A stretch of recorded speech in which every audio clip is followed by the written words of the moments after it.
देखिए नीतीश कुमार की जहाँ तक आपने बात की, नीतीश कुमार इसलिए भी खास करके आज चर्चे में हैं क्योंकि जब ऐसे में आज कल जब परिणाम आए उसके बाद से नीतीश कुमार का जो रिकॉर्ड रहा है पलटने का, उस पर ज़्यादा संदेह है कि नीतीश कुमार क्या करेंगे। ये बार बार ये सवाल उठकर आ रहा है सामने कि नीतीश कुमार क्या करेंगे, नीतीश कुमार का स्टैंड क्या होगा, नीतीश कुमार की पार्टी की स्टैंड क्या होगी।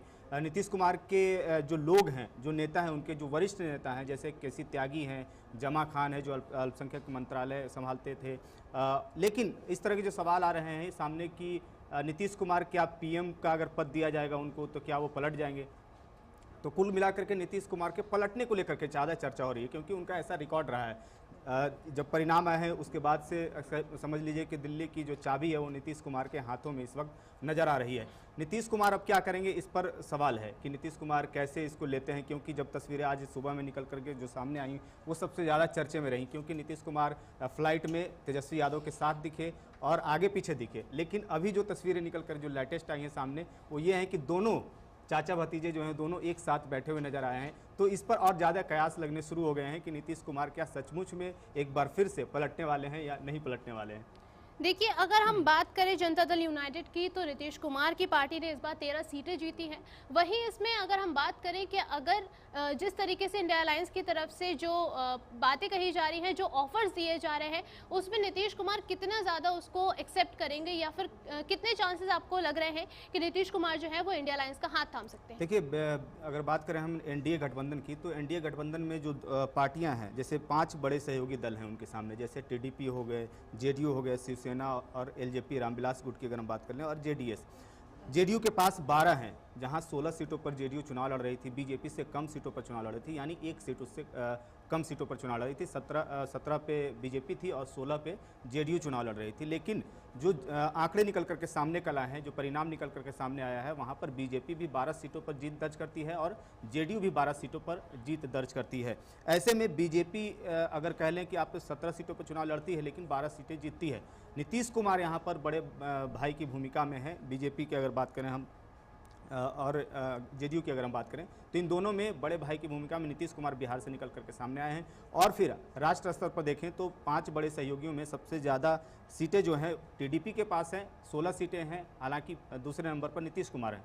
तो ऐसे में ये 2 सहयोगी जो हैं वो ज़्यादा डिमांड रख सकते हैं। और जेडीयू की तरफ से कहा जा रहा है कि मंत्रालय मांगा जा रहा है। अब हालांकि पीएम फेस को लेकर के, जैसे नीतीश कुमार को लेकर के चर्चाएं तेज थी इंडिया ब्लॉक में जब वो थे उस समय, कि पीएम पद का चेहरा हो सकते हैं। अब ऐसे में लग रहा है कि क्या इंडिया गठबंधन की तरफ से पीएम पद का चेहरा नीतीश कुमार को बना दिया जाएगा, या फिर नीतीश कुमार इंडिया गठबंधन की तरफ से अगर उनको दिया जाता है ऑफर तो क्या नीतीश कुमार वो ऑफर को स्वीकार कर लेंगे। क्या एनडीए की तरफ से नीतीश कुमार को फेस मिलेगा, अगर नहीं मिलता है तो क्या एनडीए की तरफ से नीतीश कुमार को क्या कुछ मिलता है, नीतीश कुमार के पार्टी को क्या कुछ मिलता है, ये देखने वाली बात होगी। क्योंकि दोनों बड़ी सहयोगियां जो हैं लगातार दबाव बना रही हैं। अब दबाव की राजनीति शुरू हो गई क्योंकि किसी भी पार्टी को बहुमत नहीं मिला है, तो ऐसे में दबाव की जो राजनीति होती है वो शुरू हो गई है। और टीडीपी की तरफ से भी शुरू हो गई है और जेडीयू की भी तरफ से शुरू हो गई है।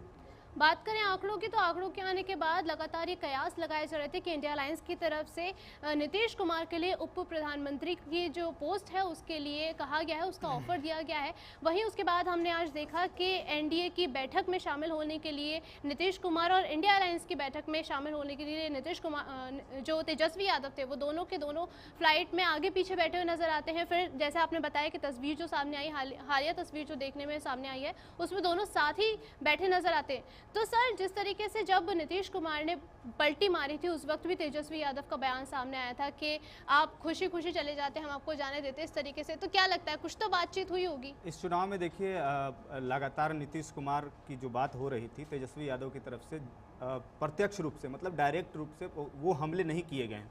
एक सॉफ्ट कॉर्नर रहा है और नीतीश कुमार को लेकर के हमेशा तेजस्वी यादव ने कहा है कि मोदी जी क्या ये गारंटी लेंगे कि नीतीश कुमार एक बार फिर नहीं पलटेंगे। तो ये सवाल आज भी बरकरार है कि नीतीश कुमार क्या सचमुच में नहीं पलटने वाले हैं, क्योंकि जो तस्वीरें आज निकल करके सुबह में आई हैं ये ज़्यादा मायने रखती हैं। और 2 तस्वीरें निकल करके सामने आई। एक जो तस्वीरें पहले आई थी जो आपने बताया जैसे कि आगे पीछे और फिर बाद की तस्वीरों आई सामने की साथ में बैठे हुए। अब इस दौरान क्या कुछ बातें हुई हैं ये मायने रखता है ज़्यादा। और आप बात कर रही थी कि जेडीयू की तरफ से मांग है, तो बता दें आपको कि सूत्रों के अनुसार जो खबर आ रही है कि जेडीयू ने भी 3 कैबिनेट मंत्रियों की मांग की है। इसके अलावा शिवसेना के एकनाथ शिंदे भी 1 कैबिनेट और 2 एमओएस चाहते हैं। इसके अलावा चिराग पासवान की भी जो सीटें हैं 5 सीटें हैं, जो 5 टिकट उन्हें मिला था उन पर सभी पर जीत दर्ज की है। तो ऐसे में 1 कैबिनेट और 1 राज्य मंत्री का उन्होंने मांग की है। जीतन राम मांझी भी हैं, हालांकि 1 सीट ही वो जीत पाए हैं। ऐसे में जीतन राम मांझी भी चाहते हैं कि मोदी सरकार में वो मंत्री बने। तो इस तरह से कुछ आंकड़े चल रहे हैं, दबाव बनाया जा रहा है और जो डिमांड निकल करके सामने आ रही हैं वो ये हैं। आपने बात कही कि तेजस्वी यादव के मन में हमेशा से नीतीश कुमार को लेकर एक सॉफ्ट कॉर्नर रहा है। हमने देखा कि चुनावी माहौल में आपने चुनावी यात्रा भी की है, आप बिहार भी गए थे, वहां पर लोगों से आपने बात भी की होगी, चर्चा भी की होगी, नीतीश कुमार की पलटने को लेकर भी कई सारे लोगों ने राय रखी होगी।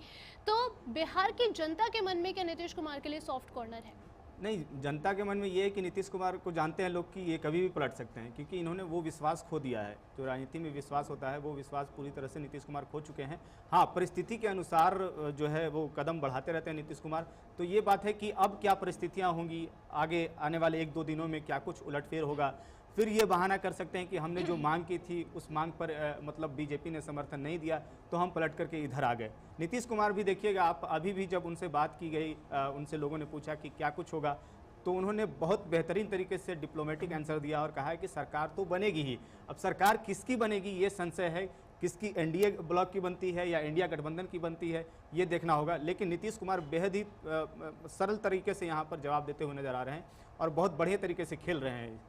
जी हाँ, सरकार तो बनेगी ही और शपथ ग्रहण करने की तारीख भी जो है वो सामने आ गई। 8 तारीख को प्रधानमंत्री पद के लिए शपथ ग्रहण की जाएगी। और आपने बात कही थी चिराग पासवान की। चिराग पासवान से इस बारे में जब बात की गई तो उन्होंने साफ तौर पे बोला गया, उन्होंने बोला है कि मेरे प्रधानमंत्री जो है वो 8 जून को प्रधानमंत्री पद का शपथ ग्रहण करेंगे। बिल्कुल, चिराग पासवान तो कहीं नहीं जा रहे हैं, इतना तो कंफर्म है कि चिराग पासवान बीजेपी के हनुमान है और मोदी जी के हनुमान के रूप में वो अपने आप को दिखाते हैं। तो चिराग पासवान का इधर उधर होना कोई इस पर कोई बात ही नहीं है। लेकिन चिराग पासवान तो यही चाहेंगे कि मोदी जी तीसरी बार प्रधानमंत्री पद पर बैठें और एक बार फिर से वो अपनी सरकार चलाएं बेहतर तरीके से।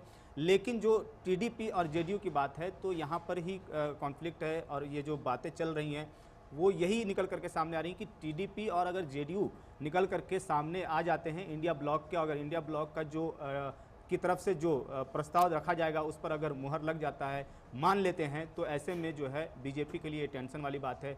टीडीपी के चंद्रबाबू नायडू ने भी हालांकि इस पर कहा है कि हम अभी हमने राजनीतिक उतार चढ़ाव देखे हैं, बदलाव देखे हैं। अभी एनडीए के मीटिंग में जा रहा हूं, देखता हूं कि क्या कुछ बातें होती हैं।